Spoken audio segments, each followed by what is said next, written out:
नमस्कार, स्वागत है आप सभी का। आप देख रहे हैं एनएमएफ न्यूज। मैं हूं आपके साथ नम्रता। इस वक्त की बड़ी खबर आपको बता दें, ऑपरेशन सिंदूर अभी भी जारी है।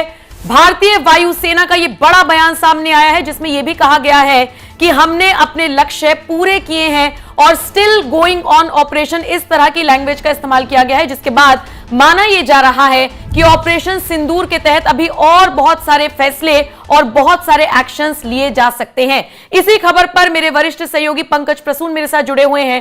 पंकज जी, जब सीज फायर का ऐलान हुआ, युद्ध विराम के बाद फिर से संघर्ष विराम जिस तरीके से हुआ, उसके बाद जब उसका उल्लंघन किया गया तो बार बार यही सवाल उठ रहे थे कि इतनी जल्दी यह फैसला नहीं लिया जाना चाहिए था। और अब एक ट्वीट आता है इंडियन एयरफोर्स का जिसमें कहा जाता है कि ऑपरेशन सिंदूर अभी भी जारी है। क्या है इस ट्वीट के मायने, जरा समझा दीजिए। देखिए नम्रता, मैंने कल भी कहा था, सीज फायर मतलब युद्ध विराम होता है, युद्ध की समाप्ति नहीं होती। सीज फायर आपने देखा होगा, इजराइल और हमास के बीच जो जंग चल रही थी उसमें भी सीज फायर हुआ था। यूक्रेन और रशिया के बीच जो जंग अभी भी जारी है उसमें भी सीज फायर हुआ था। तो सीज फायर एक विराम होता है जिसमें चीजें डिस्कस की जाती हैं और अगर बात नहीं बनती तो फिर संघर्ष को आगे बढ़ाया जाता है। इसलिए भारतीय वायुसेना ने स्पेसिफिकली यह कहा है कि operations are still going on और उसके डिटेल्स हम बता देंगे।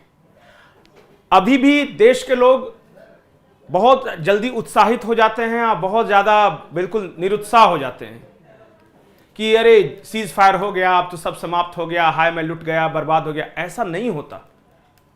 जब भारत ने एक टारगेट सेट किया है तो इसका मतलब है कि हम वो अचीव कर रहे थे और करेंगे भी।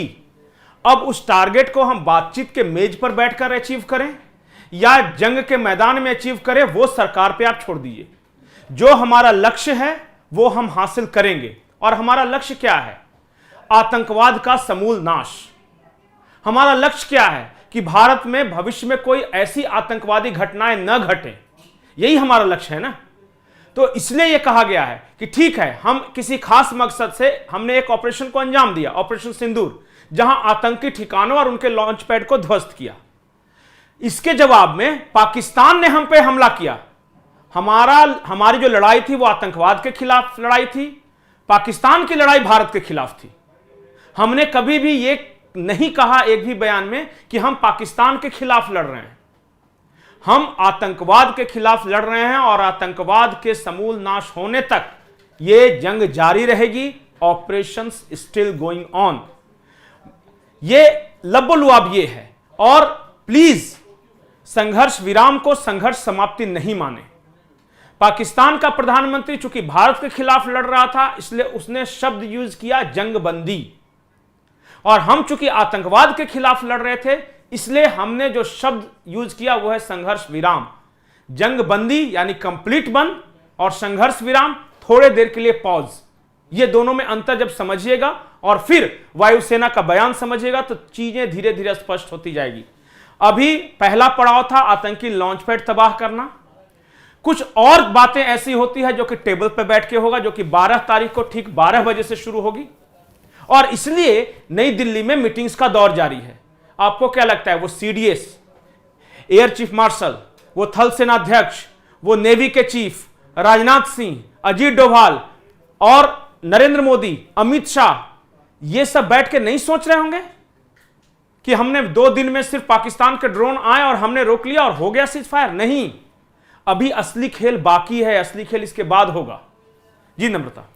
लेकिन पंकज जी, पहले खबर आती है कि युद्ध विराम हो गया है, उसके 2-3 घंटे के अंदर अंदर ही उसका उल्लंघन भी हो गया और अब कहीं ना कहीं से विरोधियों को भी एक मौका तो मिला है। माना हम सब एकजुट होकर आतंकवाद के खिलाफ ये जंग लड़ रहे थे, हमने ओवैसी जैसे नेताओं को भी सुना जो देश हित में बोलते हुए मोदी सरकार के समर्थन में आ गए थे, लेकिन फिर हम नेहा सिंह राठौर जैसे लोगों को भी देख रहे हैं, वो बार बार पूछ रहे हैं सवाल कि अब क्या होगा, वो जो आतंकवादी थे वो कहां गए। अच्छा एक बात बताइए, नेहा सिंह राठौड़ को यह देश मानेगा या एयरफोर्स को मानेगा? मैं तो जम्मू के आम लोगों को भी सुन रही थी। मेरा सवाल ये है कि मेरा सवाल ये है, मैं बिल्कुल मानती हूं और सबकी भावनाओं का सम्मान होना चाहिए।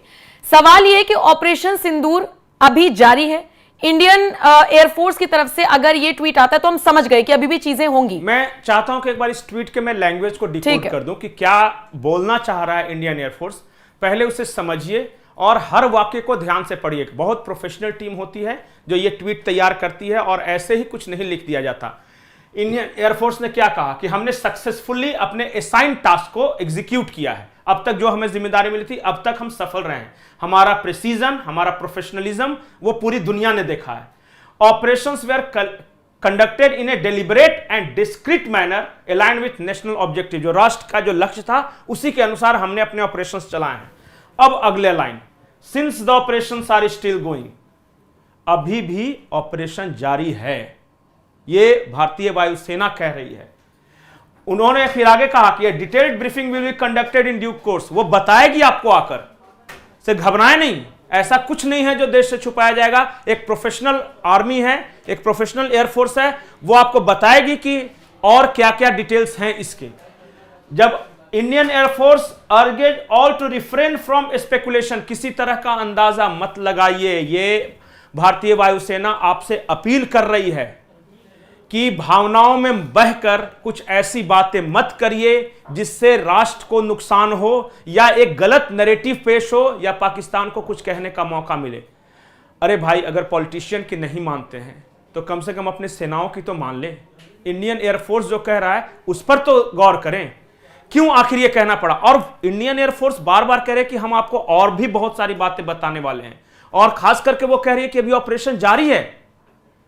इंडियन एयरफोर्स जब कह रही है कि ऑपरेशन जारी है तो इसका मतलब जारी है। हां, उसका प्रारूप कैसा होगा जरूरी तो नहीं कि हमने जो पिछले दिनों 90 मिनट के अंदर उनके 11 एयरबेस को तबाह किए वो हमेशा ऑनगोइंग चलता रह सकता है। मैं एक कहानी बताता हूं नम्रता आपको, बहुत इंटरेस्टिंग है। परसों शाम को पाकिस्तान के रावलपिंडी से पाकिस्तानी सेना का एक स्पेशल एयरक्राफ्ट उड़ता है और वो सीधे जाता है विदेश। कौन से लोकेशन पे जाता है वो मैं नहीं बता सकता, क्योंकि जब तक पुख्ता नहीं हो उसके बारे में नहीं कहा जा सकता। लेकिन पाकिस्तान वायुसेना का एक विमान रावलपिंडी एयरबेस से उड़ा था।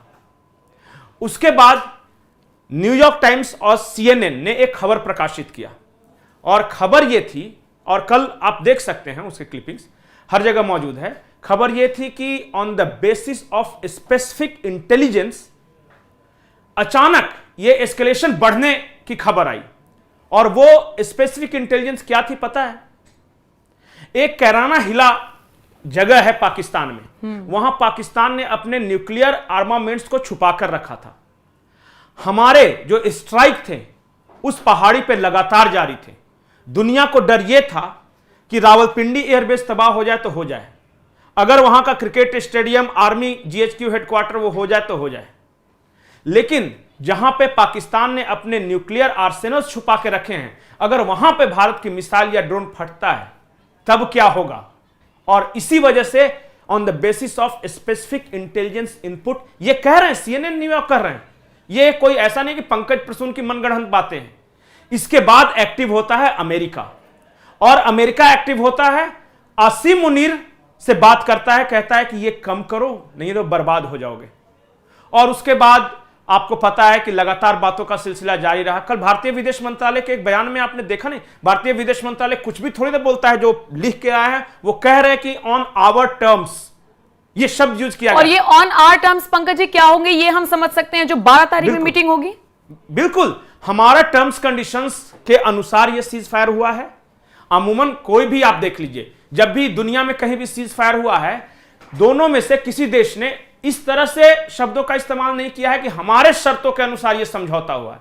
लेकिन जब भारत सरकार कह रही है कि हमारे शर्तों के अनुसार समझौता हुआ है, हम विनर हैं, भारत को कोई नुकसान नहीं पहुंचा है, उल्टा हमने पाकिस्तान में जाके आतंकी ठिकाने भी नष्ट किए, उनका एयरबेस भी नष्ट किया, और हमने दुनिया को ही नहीं पाकिस्तान को भी यह बताया कि तुम्हारा कोई भी स्थान सुरक्षित नहीं है। ठीक है, तुम जिस रावलपिंडी हेडक्वार्टर के बारे में ये कहते हैं कि ये सबसे सुरक्षित स्थान है, वहां पे हमने ड्रोन मारकर दिखाया, तो पूरे पाकिस्तान को एक्सपोज कर दिया, उसके एयर मिसाइल डिफेंस सिस्टम को एक्सपोज कर दिया, हमने हर जगह निशाने सक्सेसफुली लगाए, हमने लॉन्च पैड तबाह कर दिया, हमने दुनिया के दुर्दांत आतंकवादियों को मार दिया। ये सब कितने दिनों में हुआ? महज 3 दिनों के अंदर।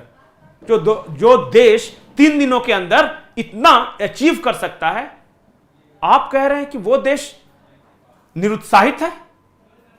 और अभी तो खेल शुरू हुआ है। इसलिए भारतीय फौज इंडियन एयरफोर्स आपसे अपील करती है कि देखते जाइए, तेल देखो, तेल की धार देखो और अभी से कोई कंक्लूजन या स्पेकुलेशन पे मत पहुंचो। और इसी के साथ ऑपरेशन सिंदूर अभी जारी है। इंडियन एयरफोर्स का ये ट्वीट जो किया गया है कि ऑपरेशंस लगातार जारी हैं, इस पर भी हमें ध्यान रखना होगा। 12 तारीख में 12 बजे जैसा आपने कहा कि एक बहुत प्रमुख मीटिंग होनी है और उसमें बहुत सारी चीजें देश की जनता के सामने आएंगी, ऐसी उम्मीद है। फिलहाल इस वीडियो के लिए और इस जानकारी के लिए बहुत बहुत शुक्रिया पंकज जी। बाकी आप इस खबर को लेकर क्या राय रखते हैं, कमेंट करके अपनी राय जरूर दीजिएगा। नमस्कार।